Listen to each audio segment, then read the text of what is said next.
Deputy CM Pawan ఇవాళ మూడో రోజు పిఠాపురంలో పర్యటించనున్నారు. ఇవాళ ఉప్పాడ తీరం వద్ద కోతకు గురవుతున్న ప్రాంతాలను పరిశీలిస్తారు. అనంతరం అక్కడి నుంచి చేబ్రోలులో అధికారులతో పరిచయ కార్యక్రమంలో పాల్గొంటారు.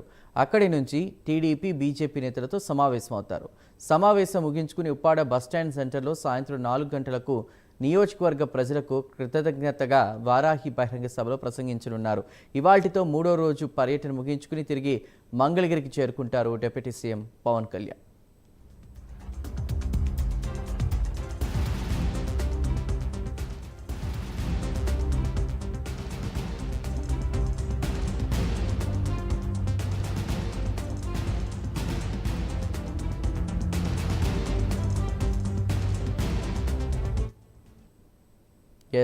డిప్యూటీ సీఎం పవన్ కళ్యాణ్ ఇవాళ మూడో రోజు పిఠాపురంలో పర్యటించనున్నారు. ఇవాళ ఉప్పాడ తీరం వద్ద కోతకు గురవుతున్న ప్రాంతాలను ఆయన పరిశీలిస్తారు.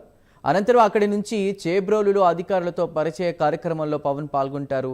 అక్కడి నుంచి టీడీపీ బీజేపీ నేతలతో సమావేశమూ అవుతారు. సమావేశం ముగించుకుని ఉప్పాడ బస్టాండ్ సెంటర్లో సాయంత్రం 4 గంటలకు నియోజకవర్గ ప్రజలకు కృతజ్ఞతగా వారాహి బహిరంగ సభలో ప్రసంగించనున్నారు. ఇక ఇవాల్టితో మూడో రోజు పర్యటన ముగించుకుని తిరిగి మంగళగిరికి చేరుకుంటారు.